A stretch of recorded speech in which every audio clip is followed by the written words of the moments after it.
पंचनामे में आप सभी का स्वागत है। मैं हूं सुमित और हफ्ते का पहला कारोबारी सत्र और जोरदार बाजार में तेजी, नए रिकॉर्ड स्तरों पर आज पहुंचा Sensex, Nifty, mid cap, small cap, Nifty bank, सब में आज नए रिकॉर्ड्स बनते हुए दिखाई पड़े और जबरदस्त तेजी थी। वो विधानसभा चुनाव के आउटकम के बाद जबरदस्त तेजी थी, वो जीडीपी के अनुमान से कहीं ज़्यादा बेहतर नंबर्स के बाद इनको मार्केट ने भुनाया और बढ़िया तेजी वहां पर आते हुए दिखाई पड़ी।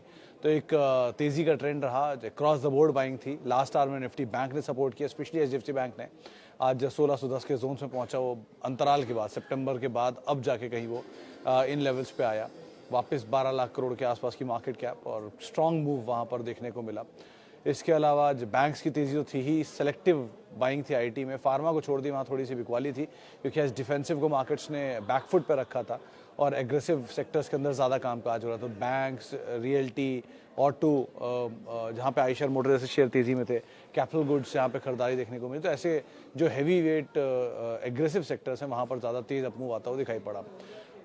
जो कैश मार्केट शेयर है वहाँ पे अपर सर्किट लगे हुए हैं बहुत सारे शेयरों में। अदानी समूह के शेयर आज जोरदार तेजी में थे।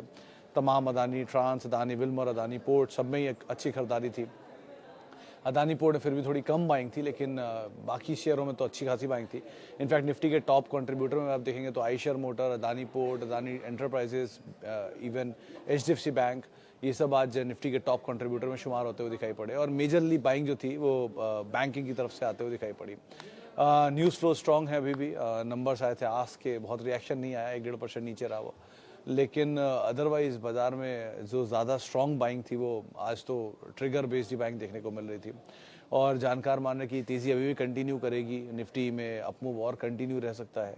कई लोग तो 25,000 तक की बातें भी कर रहे हैं, लेकिन ऑन अ रियलिस्टिक ग्राउंड अभी एक तरफा कोई सिक्युलर मूव नहीं आएगा। ध्यान संभल के ही आप अभी भी ट्रेड करिएगा। और अगेन एक ही चीज़ है कि लार्ज कैप पे फोकस ज़्यादा करिए, क्योंकि मिड कैप का जो तेज़ी है वो बहुत ज़्यादा एग्जॉर्बिडेंटली गेन कर चुकी है। तो मिड कैप स्मॉल कैप के बीच जो गैप है वो काफ़ी बढ़ गया है। Mid cap small cap versus vis a vis large cap. तो हो सकता है कि अब लार्ज कैप को थोड़ा फिर भी एक बार वो पिकअप करता हुआ दिखाई पड़े। आप इंडेक्स के हिसाब से एक बार वहाँ पर नज़र रखिएगा। आज ही मैं एक नंबर चेक कर रहा था कि निफ्टी 50 के करीब 40% ऐसे स्टॉक्स हैं जो कि अभी भी अपने एवरेज पी से नीचे कामकाज कर रहे हैं 5 साल के। उन पे कल हम बात करेंगे तो आप वहाँ देख लीजिएगा। लेकिन बहुत सारे अच्छे अच्छे नाम हैं जो कि अपने एवरेज पी के नीचे ट्रेड करते हुए दिखाई पड़ रहे हैं। तो इन सब पे आप नज़र बना के रखिएगा। चलिए अब सवाल जवाब का सिलसिला शुरू करेंगे और बातचीत कर लेंगे कुछ सवालों को लेकर भी जो फेसबुक और यूट्यूब के ज़रिए आए हैं। सबसे पहला सवाल जो मेरे पास है, कहाँ गया।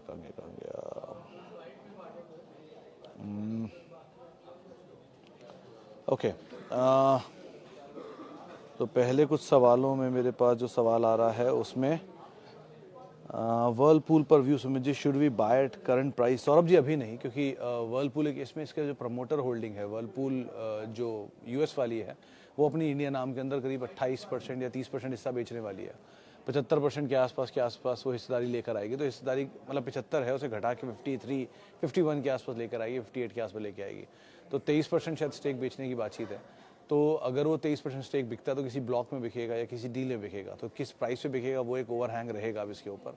तो जब तक वो ओवरहैंग नहीं निकलता तब तक के लिए आप इस पर नज़र रखिएगा, मतलब वॉच लिस्ट में रखिएगा। कहीं नीचे मिल जाए उसके बाद तो एक बार को फिर भी कॉल लीजिएगा, लेकिन अभी के लिए तो वो कंसर्न इसमें रहेगा। और उस रकम का इस्तेमाल जो होगा वो रकम का इस्तेमाल प्रमोटर अपनी पेरेंट की डेट को रिड्यूस करने के लिए करेगा। So these are few things इसके ऊपर आप नज़र रखोगे, बट ये ओवरहैंग इसमें नियर टर्म में रहने वाला है, एटलीस्ट अभी तो। Lakshmi organics is good to go, लेकिन कृष्णा डायग्नोस्टिक थोड़ा चला हुआ है तो उसको आप एक बार को स्केप्टिकल हो जाना। मैं ये नहीं कहूँगा निकल जाना या आप मत लो, थोड़ा बहुत लेना, लेकिन Lakshmi organics could be a better bat.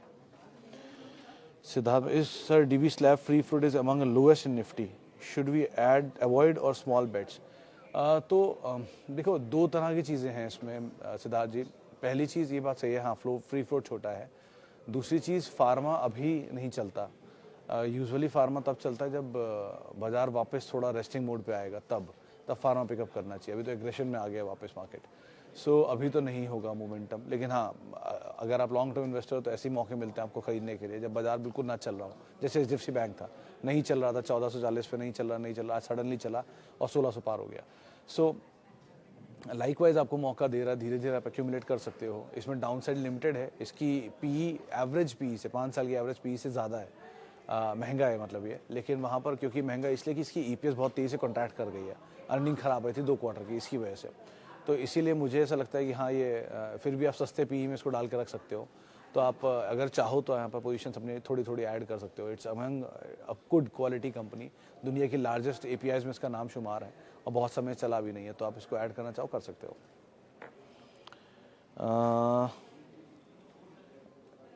Sir I don't understand one thing, जब मार्केट इतना ऊपर जाता है तब पोर्टफोलियो में कोई इम्प्रूवमेंट ही नहीं आता, जब नीचे गिरता तो बहुत लॉस होता है।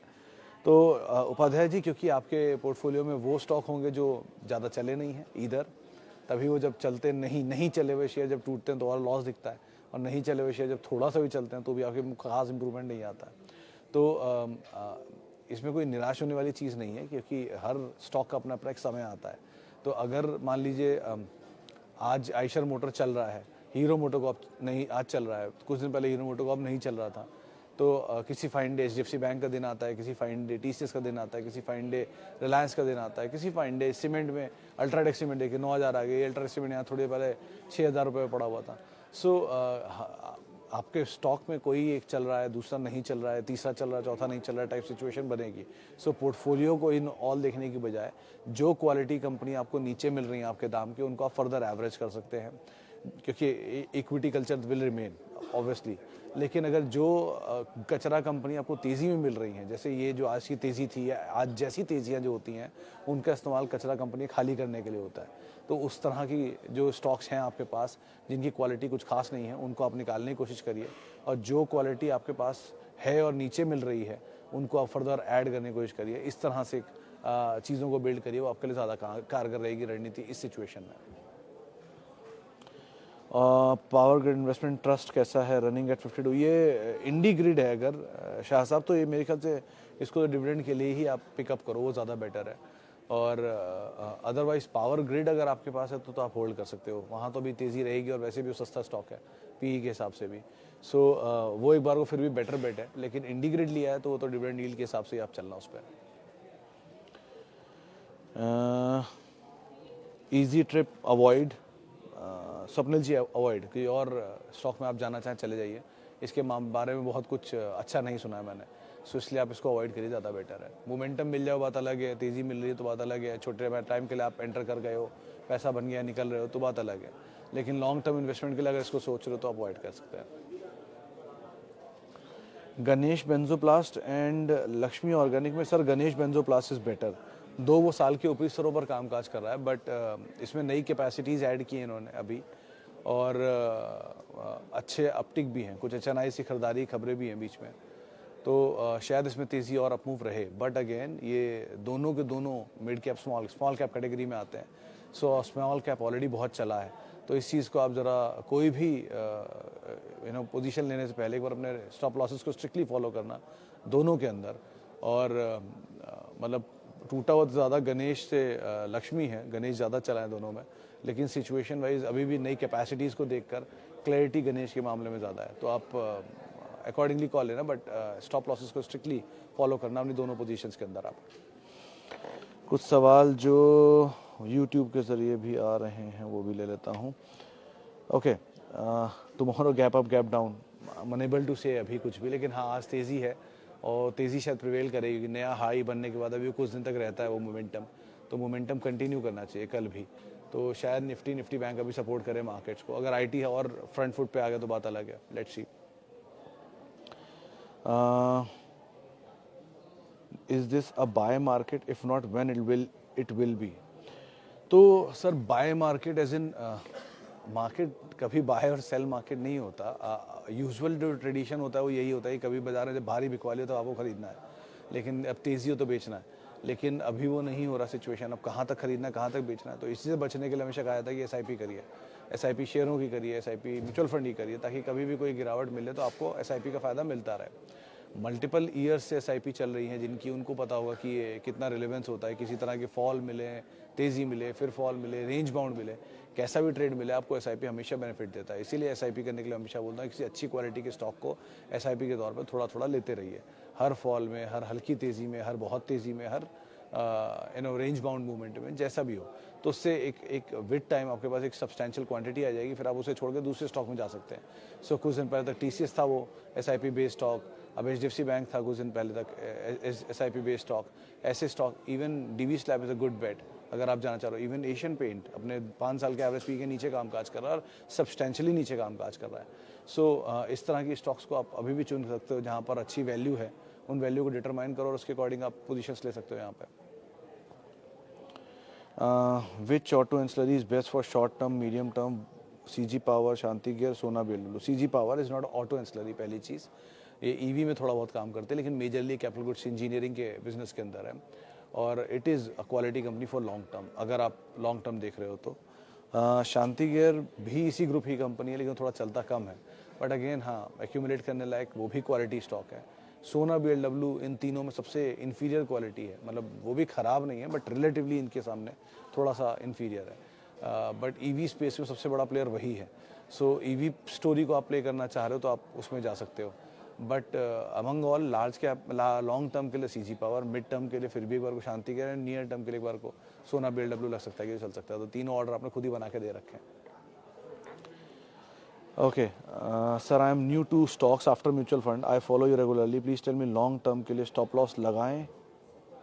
तो डिपेंड सर, अगर आप से TCS, Infosys, quality, all Nifty 50 के A ग्रेड का स्टॉक में आप पैसा डाल रहे हो, तो वहाँ कोई स्टॉप लॉस की ज़रूरत नहीं पड़ती। वहाँ आप SIP में थोड़ा थोड़ा थोड़ा थोड़ा ऐड करते जाओ, हर फॉल में ऐड करते जाओ एंड कीप ऑन अवॉइडिंग। मतलब एक सब्सटेंशियल लेवल तक ITC इकट्ठा किया, मान लीजिए आपने, नीचे आते आते में ITC नीचे आना बंद हो गया, तो आप रुक के फिर अब एशियन पेंट चले जाओ, एशियन पेंट हो गया तो पीडीलाइट चले जाओ।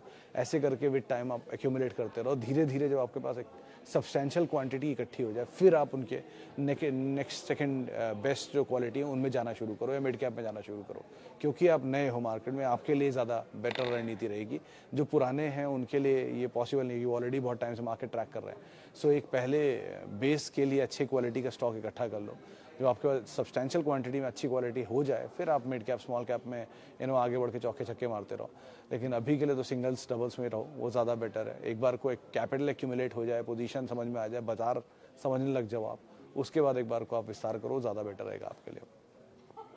चले, फिलहाल अब इतने सवालों शामिल करूँगा, माफ़ी उन सभी लोगों से बातचीत करने के लिए, और बहुत बहुत शुक्रिया उन सभी लोगों ने जिन्होंने सवाल पूछे। आपसे मुलाकात होगी शाम 5:30 बजे इधर, या फिर कल शाम को, और आप मेरे साथ जुड़ सकते हैं @सुमित रिसर्च मेरा ट्विटर हैंडल है। आज सवाल ज़्यादा नहीं ले पाए क्योंकि 4 बजे फिर ऑन एयर जाना है, और किसी भी निवेश से पहले आप अपने वित्तीय सलाहकार की राय ज़रूर ले लें, और आप 3:30 बजे के बाद कभी भी फेसबुक और यूट्यूब पर हमसे बातचीत कर सकते हैं, सवाल पूछ सकते हैं।